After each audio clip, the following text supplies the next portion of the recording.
ನಿನ್ನೆ ನಾವೆಲ್ಲ ಪಶ್ಚಿಮ ಬಂಗಾಳದಲ್ಲಿ ಚುನಾವಣಾ ಫಲಿತಾಂಶವನ್ನು ಕಂಡಿದ್ದೀವಿ. ಲಕ್ಷಗಟ್ಟಲೆ ಜನ ಅಕ್ರಮ ಬಾಂಗ್ಲಾ ನುಸುಳುಕೋರರು ಆ ರಾಜ್ಯದಲ್ಲಿ ವಾಸವಾಗಿದ್ದಾರೆ. ನಿನ್ನೆ ಬಿಜೆಪಿ ಅಲ್ಲಿ ಗೆಲ್ತಾ ಇದೆ ಅಂದ ತಕ್ಷಣವೇ ಆ ಅಕ್ರಮ ವಲಸೆಕೋರರು ಗಂಟು ಮೂಟೆ ಕಟ್ಕೊಂಡು ದೇಶದ ನಮ್ಮ ದಕ್ಷಿಣ ಭಾಗಕ್ಕೆ, ಕಾಂಗ್ರೆಸ್ ರಾಜ್ಯಗಳು ಕಾರುಬಾರು ಮಾಡುವಂತಹ ರಾಜ್ಯಕ್ಕೆ ಅವರು ವಲಸೆ ಬರ್ತಾ ಇದ್ದಾರೆ.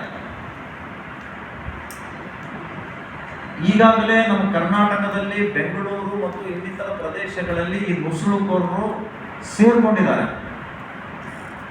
ಈಗ ಮತ್ತೆ ಪಶ್ಚಿಮ ಬಂಗಾಳದಿಂದ ಬಾಂಗ್ಲಾ ನಿವಾಸಿಗಳು ನಮ್ಮ ರಾಜ್ಯಕ್ಕೆ ಬಂದರೆ ರಾಜ್ಯ ಮತ್ತೊಂದು ಪಶ್ಚಿಮ ಬಂಗಾಳ ಆಗುತ್ತೆ ಅನ್ನುವಂತಹ ಎಚ್ಚರಿಕೆಯನ್ನು ನಾನು ಕೊಡ್ತಾ ಇದ್ದೀನಿ.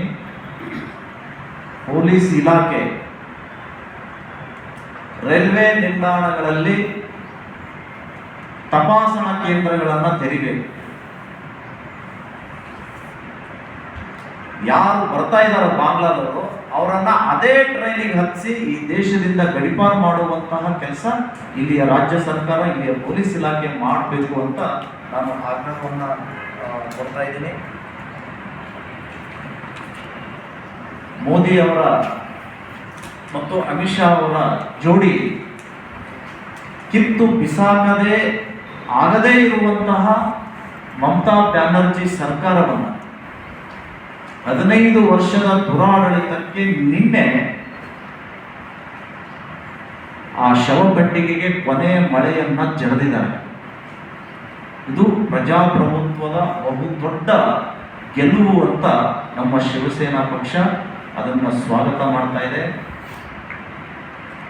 ಒಂದು ರಾಷ್ಟ್ರಭಕ್ತಿಯ ಮತ್ತು ಅಭಿವೃದ್ಧಿಯ ಸಲುವಾಗಿ ಪಶ್ಚಿಮ ಬಂಗಾಳದ ಜನ ಪರಿವರ್ತನೆಯಾಗಿ ಇವತ್ತು ಸದೃಢ ಸರ್ಕಾರವನ್ನು ಅಲ್ಲಿ ರಚನೆ ಮಾಡಲಿಕ್ಕೆ ಬೆಂಬಲ ಕೊಟ್ಟಿದ್ದಾರೆ. ಅದರ ಮಧ್ಯೆ ಕೆಲ ಬುರ್ಕಾಧಾರಿ ಮಹಿಳೆಯರು ಅಪಹಾಸ್ಯವನ್ನು ಮಾಡುವುದನ್ನು ನಾವು ನೋಡಿದ್ದೇವೆ. ಮೋದಿ ಗೆಲ್ಲೋದೇ ಇಲ್ಲ, ಅಲ್ಲಾಹನ ಹತ್ರ ಬೇಡ್ಕೊಳ್ತಾ ಇದ್ದರು, ಮೋದಿ ಹಾರ್ ಜಾಯೆ ಯಾ ಅಲ್ಲಾ ಸಬ್ಕೋ ಮುಹ್ ಮೇ ರಸಗುಲ್ಲಾ. ಆ ಮಮತಾ ದೀದಿನೂ ಹೇಳಿದ್ರು ಮೋದಿಯವರಿಗೆ ನಾನು ಪೇಡೆ ಕಳಿಸೋದಿಲ್ಲ, ಕಲ್ಲು ಕಳಿಸ್ತೀನಿ ಅಂತ. ಆದರೆ ಅದೇ ಪಶ್ಚಿಮ ಬಂಗಾಳದ ಜನ ಮಮತಾ ಬ್ಯಾನರ್ಜಿಗೆ ಮಣ್ಣು ತಿನ್ನುವ ಹಾಗೆ ಮಾಡಿದ್ದಾರೆ. ಇದನ್ನ ಇಡೀ ಈ ಪ್ರಜಾಪ್ರಭುತ್ವದ ಗೆಲುವು ಅಂತ ನಾವೆಲ್ಲರೂ ಕೂಡ ಹರ್ಷ ವ್ಯಕ್ತಪಡಿಸಬೇಕು. ಅದನ್ನು ನಾವು ಸ್ವಾಗತ ಮಾಡ್ತೀವಿ.